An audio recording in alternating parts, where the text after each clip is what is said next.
And one chapter in Edward Snowden's saga was closed this week. The US whistleblower on the run has finally left the transit limbo of a Moscow airport, where he's been stuck for more than a month. Snowden's been granted temporary asylum here in Russia and has already received some job offers, including one from Russia's biggest social network. Though while his whereabouts at the moment remain unknown, RT's Lindsay France recaps the media's chase for the former NSA contractor. On Sunday, June 23rd, when reports surfaced that the U.S.'s newest whistleblower, Edward Snowden, was in Russian airspace on a flight from his Hong Kong hideout, every journalist knew the weekend was over, and they all scurried here to Section A of Sheremetyevo Airport. Snowden and his WikiLeaks advisor, Sarah Harrison, are a no-show. But just down the hall at diplomatic arrivals, the official car for the Ecuadorian embassy is parked right outside. A hint that seems to support a rumor begun earlier in the day when the ambassador left his residence just before Snowden's flight landed. Twitter backed it up that evening on the feed of Ecuador's foreign minister. An asylum bid had been received. Reporters found out that Snowden and his advisor were due to be on a flight to Cuba the next day. So what did they do? Search around for the nearest hotel to get a good night's sleep before getting on that flight, like the airport hotel. Surely the Havana airport would produce the connecting flight to South America? June 24th dawns. The doors to the flight close.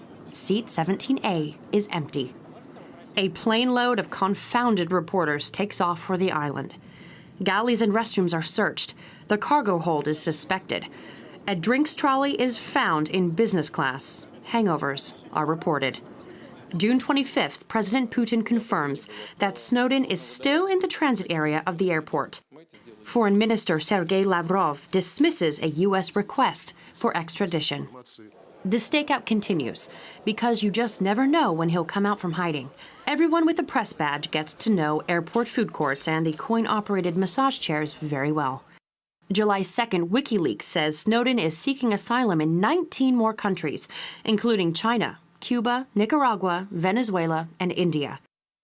The next day at another airport, this time in Austria, drama unfolds. The president of Bolivia's plane is forced to land on suspicion that Snowden is on board. The heat in the debate turns up. On the heels of this, Bolivia, Nicaragua, and Venezuela make their offers of asylum well known, denouncing the pressure exerted by America.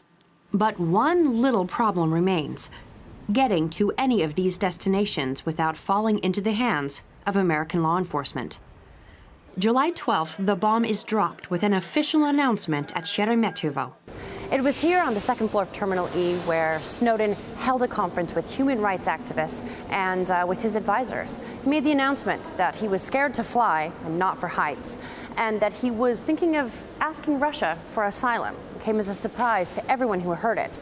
And little did we know we'd be in for an even longer wait. Video and photos make it out of that meeting and are quickly uploaded for our stories. Finally, we have something to bring back to our newsrooms. Now, the wait for the paperwork. In this case, a response to Snowden's scribbles on a blank sheet. Hey, whatever works. Staff only.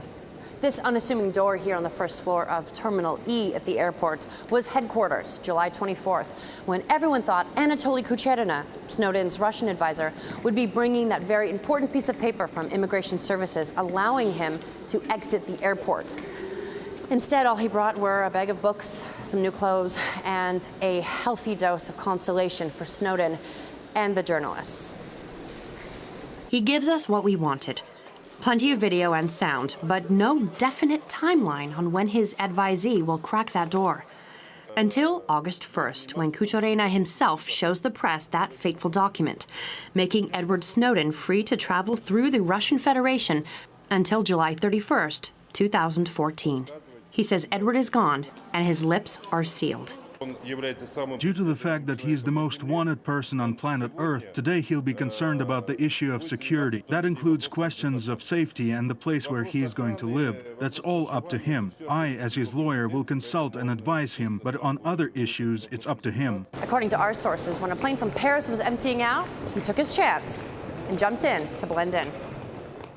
Edward Snowden had flown in and then walked out, nearly unnoticed, much to our chagrin. In Moscow, Lindsay France, RT.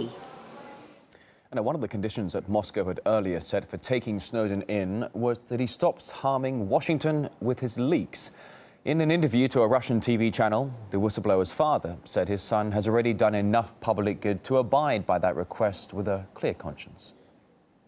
I understand there's tremendous political interest, and at this point our government, I suspect, is somewhat angry about the way this has turned out. I am again thankful to the Russian people, President Vladimir Putin and Anatoly Kucherena for the courage, the strength, the humanity that they have demonstrated in what I believe is this noble action of protecting my son and keeping him safe. As a father, he needs to respect President Putin's request. I believe my son's work is done with this in terms of he has made a tremendous sacrifice to let the American people what has been done to them and in their name. And I am, again, so thankful to the people of Russia. And here at RT, we spoke to political analyst Dmitry Babich. He said that Russia had no other choice but to grant Snowden temporary asylum, and Washington would have done the same if indeed the roles had been reversed. I think that Snowden is a very special case because he didn't serve any foreign government.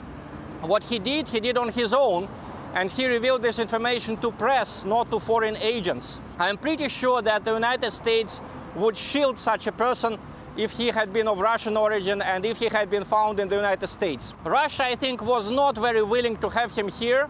I think it's clear from Mr. Putin's statements that he was not particularly happy. But the question is, what could Putin do? If he had delivered Mr. Snowden now to the United States, Mr. Snowden would probably face life imprisonment in the United States. So no civilized country can do it, or this country won't be respected.